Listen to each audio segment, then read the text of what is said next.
छात्रों के साथ धरने पर बैठी स्वाति मालीवाल दिल्ली सरकार पर उठाए गंभीर सवाल, कहा दोषियों पर होनी चाहिए कार्रवाई। ये जो दिल्ली सरकार के मंत्री हैं और एमसीडी के लोग हैं, ये हम देखते हैं आए दिन हर दिन एसी में बैठ के प्रेस कॉन्फ्रेंस करते हैं कि सब कुछ बहुत अच्छा है। मेयर ने तो यहाँ तक बोला था कि मॉनसून आने वाला है, एंजॉय कीजिए। ये है एंजॉयमेंट। आज बच्चों में इतना गुस्सा है, इतना रोष है, वो रात से यहाँ बैठे हैं और अभी तक उनसे मिलने कोई नहीं आया। हादसे पर स्वाति मालीवाल ने कहा कि ये लापरवाही नहीं, हत्या है। घटना के लिए दिल्ली सरकार जिम्मेदार है। एमसीडी के सारे दावे खोखले हैं। हादसे को लेकर छात्रों में आक्रोश। दिल्ली सरकार और एमसीडी को जवाबदेही तय करनी ही होगी। एफआईआर दर्ज होनी चाहिए। स्वाति मालीवाल ने आगे कहा कि पीड़ितों के परिजनों को मिले 1 करोड़ का मुआवजा। पार्लियामेंट में मुद्दा उठाने की बात कही। लोग मरे हैं। हर एक के परिवार को 1 करोड़ की कॉम्पेंसेशन देनी चाहिए। राजेंद्र नगर की घटना पर बोले फायर डायरेक्टर अतुल गर्ग। कहा घटनास्थल पर पहुंचने के दौरान सेम था सड़क और बेसमेंट का पानी 12 फीट तक भरा था पानी। जब हम लोग गए तो पूरा बेसमेंट पानी से भरा था और आप ये मानिए कि सड़क और बेसमेंट का लेवल पानी की वजह से एक ही हो चुका था। मतलब जितना पानी बेसमेंट भर के बाहर आके सड़क के बराबर हो गया था। राजेंद्र नगर में हुई घटना के बाद इलाके में तनाव का माहौल है। हालात को देखते हुए जवानों को किया गया है तैनात। दिल्ली के राजेंद्र नगर हादसे में छात्रों में आक्रोश। कोचिंग सेंटर के बाहर छात्रों का विरोध प्रदर्शन। राजेंद्र नगर हादसे के बाद धरने पर बैठे छात्र सरकार और प्रशासन के खिलाफ जताई नाराजगी। कोचिंग के बेसमेंट में डूबने से हुई 3 छात्रों की मौत।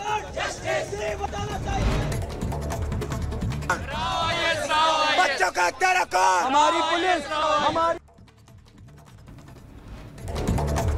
दिल्ली में हुई घटना को लेकर राजेंद्र नगर में भारी संख्या में जुटे छात्र। घटना पर सरकार के खिलाफ जताई नाराजगी। बोले लापरवाही की वजह से हुआ हादसा। दिल्ली के राजेंद्र नगर में हुई घटना पर मंत्री आतिशी का बयान। हादसे को बताया दुर्भाग्यपूर्ण। बेसमेंट में पानी भरने से 3 लोगों की हुई थी मौत। दिल्ली के राजेंद्र नगर में हुई घटना को लेकर शहजाद पूनावाला का आप सरकार पर हमला। कहा यह हादसा नहीं, दिल्ली सरकार की लापरवाही की वजह से हुआ। ये हादसा नहीं, ये आम आदमी पार्टी के द्वारा किया गया हत्या है। ये आपराधिक लापरवाही है। दिल्ली बीजेपी प्रदेश अध्यक्ष वीरेंद्र सचदेवा ने राजेंद्र नगर की घटना पर दिया बयान। कहा दिल्ली सरकार की लापरवाही है, नालों की सफाई नहीं की गई।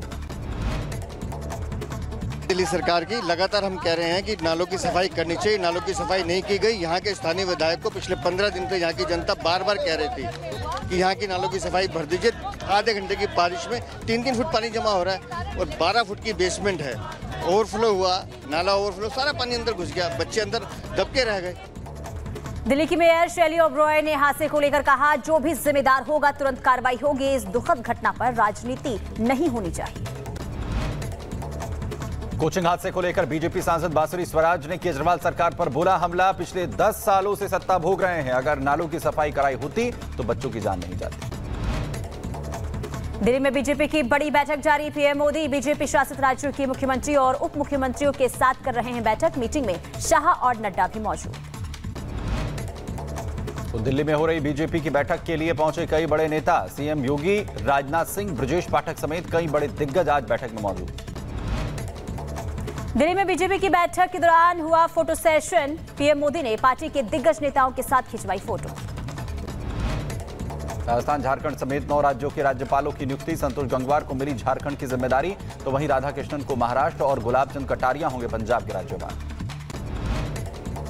यूपी विधानसभा मानसून सत्र को लेकर आज सर्वदलीय बैठक। आज शाम 4 बजे होगी बैठक। विधानसभा अध्यक्ष सतीश महाना करेंगे बैठक की अध्यक्षता। अखिलेश यादव ने बुलाई सपा विधायकों की बैठक, तो आज सपा कार्यालय में होगी बैठक। विधानसभा के नेता प्रतिपक्ष का हो सकता है ऐलान। यूपी डीजीपी प्रशांत कुमार ने डिजिटल पॉइंट का किया निरीक्षण। विधानसभा सत्र से पहले विधानसभा पॉइंट का किया गया निरीक्षण। बजट के बाद आज पहली बार मन की बात कार्यक्रम का 112वां एपिसोड आयोजित होगा। पीएम मोदी ओलंपिक गेम्स और बजट पर चर्चा कर सकते हैं।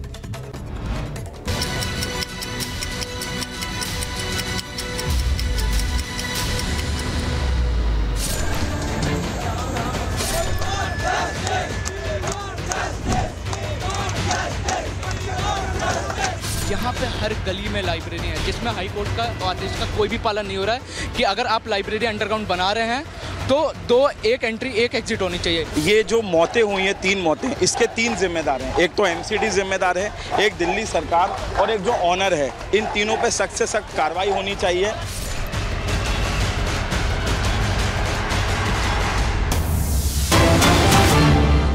और चलिए बड़ी खबर का रुख कर लेते हैं। हिरासत में कोचिंग सेंटर का मालिक कोऑर्डिनेटर। कोचिंग सेंटर हादसे में पुलिस ने दर्ज की एफआईआर और बीएनएस की धारा 105, 106, 152, 290 के तहत केस दर्ज कर लिया गया है। कोचिंग सेंटर का मैनेजमेंट और इसी के साथ सिविल एजेंसी के लोग जांच के दायरे में हैं। तो लेकिन इसी बीच बड़ी खबर, कोचिंग सेंटर हादसे से जुड़ी बड़ी खबर सामने आ रही है। कोचिंग सेंटर के मालिक को हिरासत में ले लिया गया है, एफआईआर दर्ज हो गई है। अब इस पूरे मामले को जांच और तेज कर दी गई है।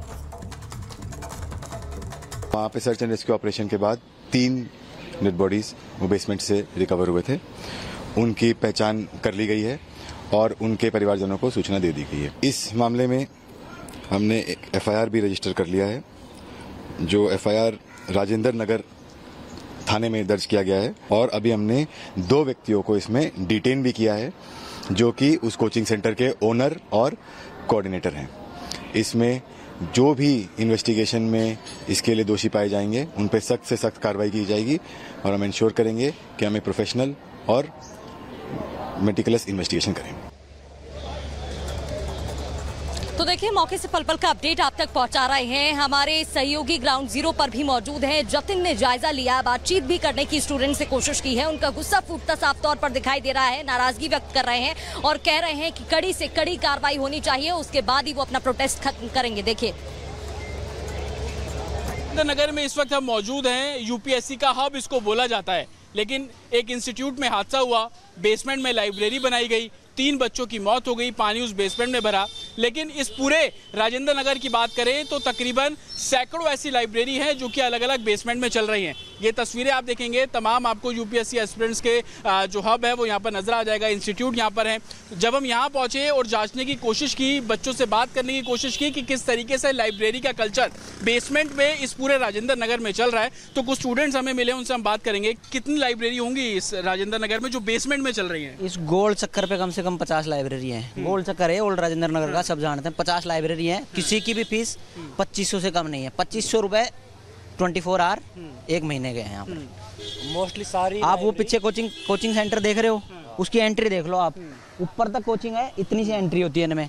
अब एक कोचिंग सेंटर में 800 ऐसे बच्चे बैठते हैं एक क्लास में। बड़ी क्लासें होती हैं। कुछ हो गया मान लो, कैसे निकलेंगे बच्चे? अभी थोड़े दिन पहले अर्थक्वेक आया था ना, दिल्ली में अर्थक्वेक आया था।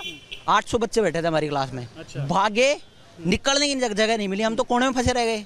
10-15 मिनट हो गई, मेरे को गया अर्थक्वेक।